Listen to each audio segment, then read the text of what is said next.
Hello everyone, welcome to RK Biotales. In this video series we are studying about immunology. तो आज के lectures में हम देखेंगे इम्यून सिस्टम के बारे में, इम्यून सिस्टम क्या होता है। तो इम्यून सिस्टम के इंट्रोडक्शन की बात करते हैं। इम्यून सिस्टम हमारी बॉडी को प्रोटेक्ट करता है इन्फेक्शंस के से, और कैसे प्रोटेक्ट करता है, आइडेंटिफाई एंड डिस्ट्रॉय करके हार्मफुल पैथोजेंस को एंड पैरासाइट्स को। पैथोजेंस जैसे कि बैक्टीरियाज एंड वायरसेस, और ये हमारी बॉडी में as an internal security system काम करता है। ओके, जैसे हमारे कंट्री में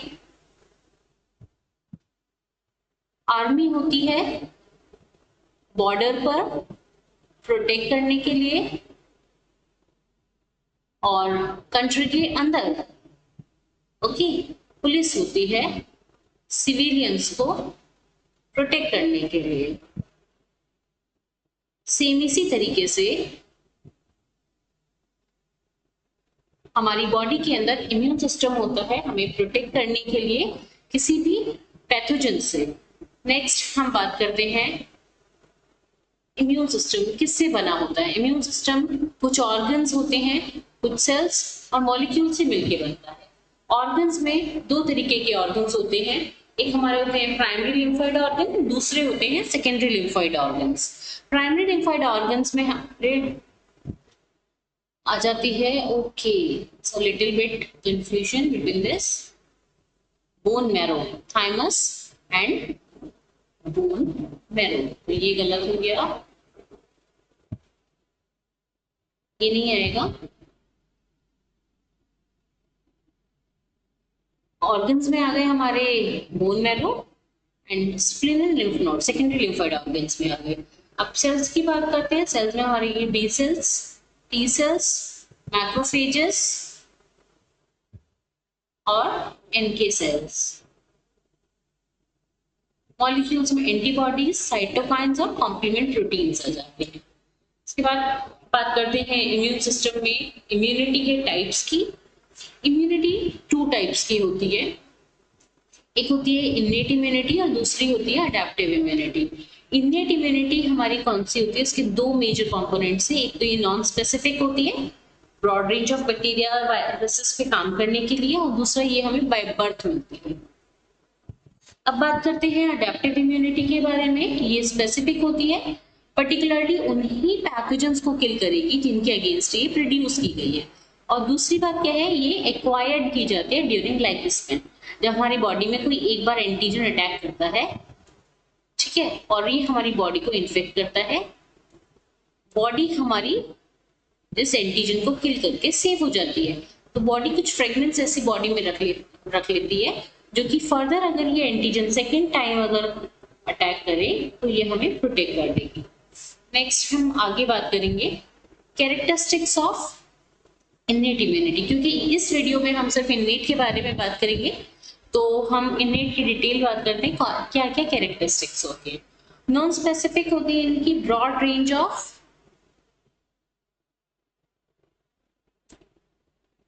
फॉरेन पार्टिकल्स पर ये काम कर सकती हैं। फॉरेन पार्टिकल्स कोई भी जो हमारी बॉडी से दूसरे पार्टिकल होते हैं, हमारे से अलग होते हैं, उनको हम फॉरेन पार्टिकल्स बोलते हैं। इनका रिस्पॉन्स फास्ट रिस्पॉन्स होता है, पहले से कोई प्रायर एक्सपोजर नहीं होता उस बैक्टीरिया वायरस का, ना ही ये हमारी बॉडी में इम्यूनिटी बनाती है। एक जनरलाइज्ड डिफेंस मैकेनिज्म के थ्रू काम करती है, जिसको हम बोलते हैं फेगोसाइटोसिस। आगे हम देखेंगे फेगोसाइटोसिस क्या होता है, इसके कितने स्टेप्स होते हैं। ओके, नेक्स्ट हम बात करते हैं कंपोनेंट्स के बारे में। कौन कौन से कंपोनेंट्स होते हैं इन्नेट इम्यूनिटी के अंदर। चार टाइप के कंपोनेंट होते हैं। फिजिकल कंपोनेंट, जहां पर फिजिकली हमें प्रोटेक्ट किया जाता है। नेक्स्ट हमारा आता है सेकेंड केमिकल कंपोनेंट्स या फिर केमिकल बैरियर्स, जो कि हमारी बॉडीज के पास कुछ केमिकल्स होते हैं, कुछ प्रोटीन्स होते हैं, कुछ एंजाइम्स होते हैं, जो कि एज द केमिकल बैरियर काम कर रहे हैं, प्रोटेक्ट कर रहे हैं हमारी बॉडी को, स्टॉप कर रहे हैं माइक्रो ऑर्गेनिज्म को हमें इन्फेक्ट करने से। नेक्स्ट हमारा आता है सेलुलर बैरियर। सेलुलर बैरियर्स में हमारी कुछ सेल्स होती हैं जो हमें इम्यूनिटी प्रोवाइड करती हैं और प्रोटेक्ट करते हैं हमारी बॉडी को इन्फेक्शन से, कि कोई भी पैथोजन हमें इन्फेक्शन कॉज ना कर पाए। उसके अलावा एक आते हैं soluble mediators.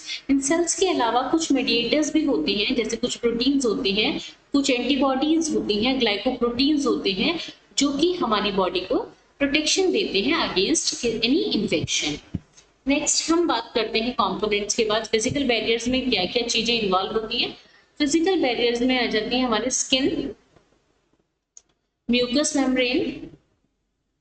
Okay, skin, intact skin, अगर हमारी बॉडी सराउंडेड होगी प्रॉपर स्किन से तो वो हमारी बॉडी के थ्रू एंटर नहीं कर पाएंगे।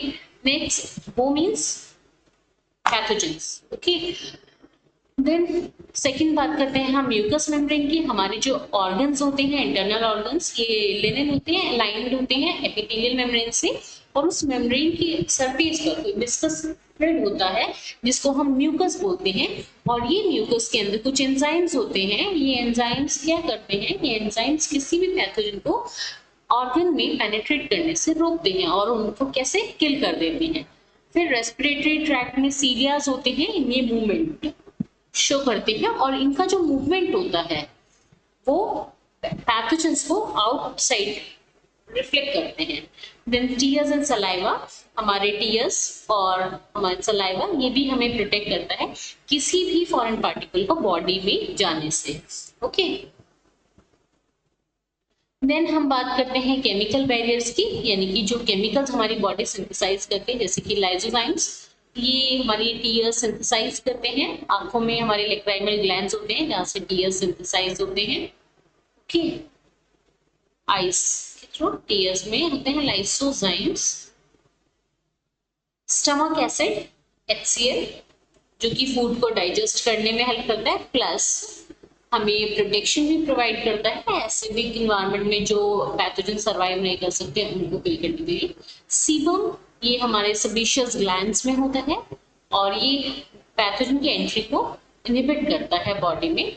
देन हम बात करते हैं सेलुलर कंपोनेंट्स की। सेलुलर कंपोनेंट्स में आ जाती है हमारी phagocytes, natural killer cells, dendritic sales and WBC।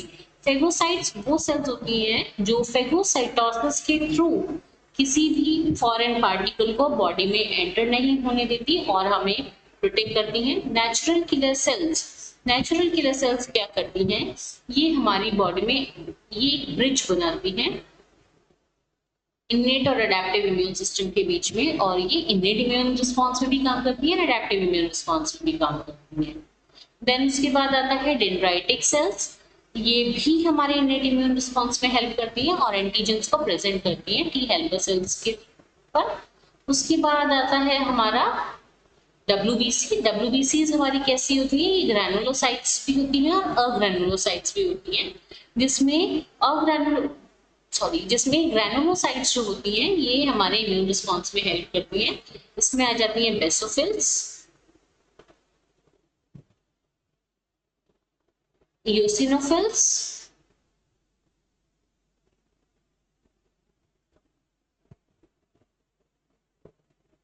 और न्यूट्रोफिल्स।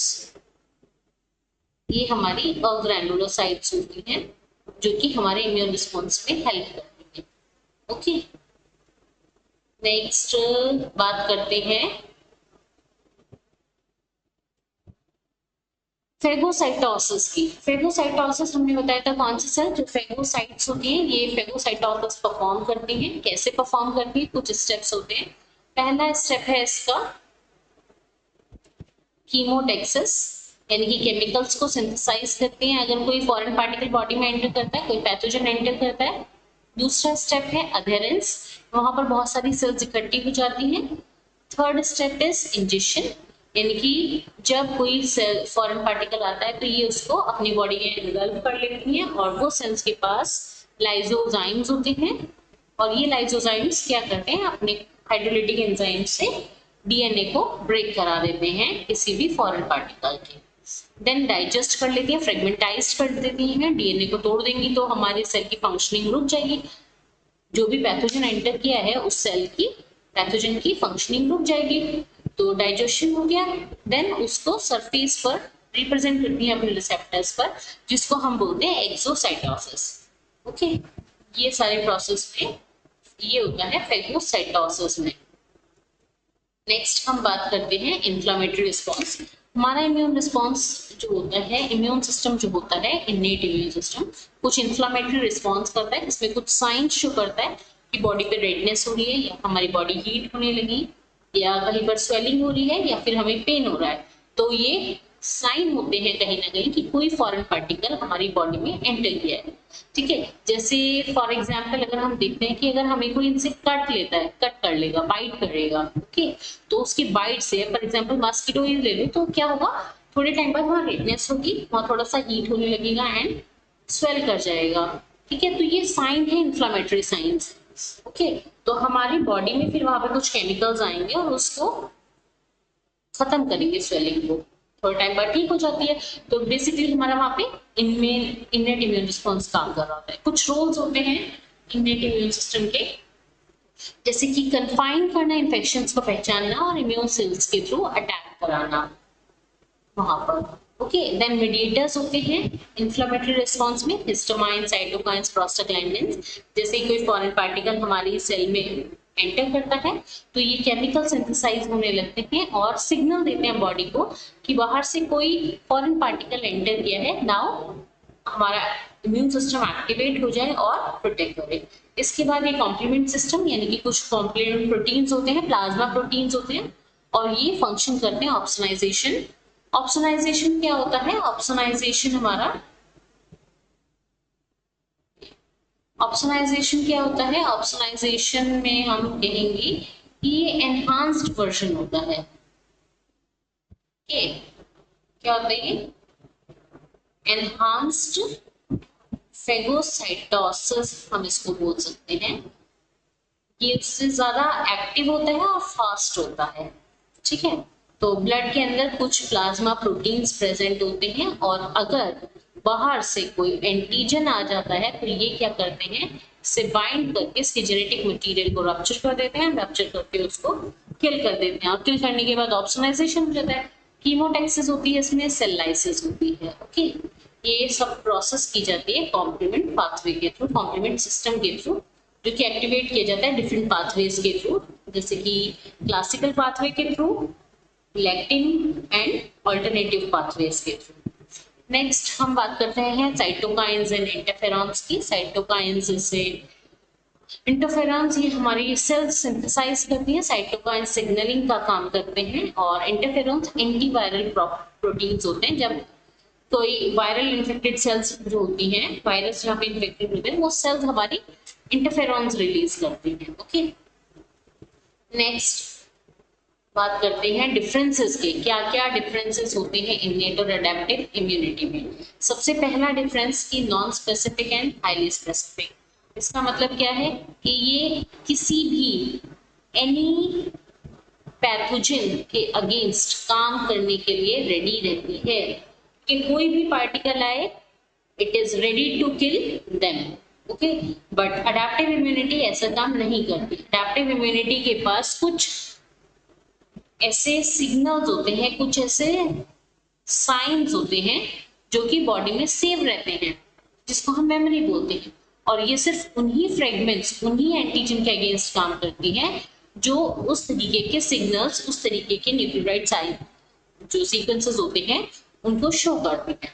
तो ये पर्टिकुलरली जिसके अगेंस्ट काम करने के लिए बनाई गई हैं वहीं पर काम करेंगी, जबकि इन्नेट इम्यूनिटी क्या होती है, ये किसी भी पैथोजन को किल करने के लिए सफिशिएंट है। इनकेस अगर ये नहीं कर पाती तो सिग्नल आता है अडैप्टिव इम्यूनिटी का। ओके, उसके बाद मेमोरी की बात देखें तो इसके पास कोई मेमोरी नहीं होती है, primary line, first line of defence की तरह काम करती है, जबकि हमारी जो अडैप्टिव इम्यूनिटी होती है ये कैसे, इसके पास मेमोरी होती है, और इन डिटेल हम आपको नेक्स्ट वीडियो में बताते में पढ़ेंगे। ओके, कि किस तरीके से अडैप्टिव इम्यूनिटी काम करती है, उसमें मेमोरी कैसे काम करती है। अभी थोड़ा सा इतना जान लेते हैं कि क्या होता है कि कोई भी एंटीजन बॉडी में एंटर किया, उसको हमारे अडैप्टिव इम्यून रिस्पॉन्स के थ्रू रिकॉग्नाइज किया गया, तो उसके थोड़े से पार्ट को वो रिकॉग्नाइज करके रख लेगा अपने पास। ठीक है, जिससे इन फ्यूचर अगर वही पैथोजन दोबारा आए तो ये उसको एक्टिवली काम कर सके, हमें दोबारा से बाहर से वो एंटीजन ना लेना पड़े। देन स्पीड, ये इमीडिएट रिस्पॉन्स करता है, इसका रिस्पॉन्स स्लो होता है, इसकी सेल्स हम पढ़ चुके हैं। Then T and B cells काम करती हैं अडेप्टिव इम्यून रिस्पॉन्स में। तो जब हम अडेप्टिव इम्यून रिस्पॉन्स पढ़ेंगे, इसके बारे में हम तब देखेंगे कि अडेप्टिव इम्यून रिस्पॉन्स किस तरीके से काम करता है। नेक्स्ट हम देखते हैं role of innate immunity in adaptive activation, कैसे इननेट इम्यूनिटी एक्टिवेट करती है अडेप्टिव इम्यूनिटी को। तो डेंड्राइटिक सेल्स इसमें इंपॉर्टेंट रोल प्ले करती हैं, जैसे कि डेंड्राइटिक सेल्स क्या है, फेगोसाइटिक सेल्स हैं, और ये सेल्स एंटीजन को प्रेजेंट करती है फेगोसाइटोसिस के थ्रू टी सेल्स को। ओके, अब टी सेल्स किस तरीके के एंटीजन को रिकॉग्नाइज करती है, कैसे नहीं, ये हम आपको नेक्स्ट वीडियो में बताएंगे।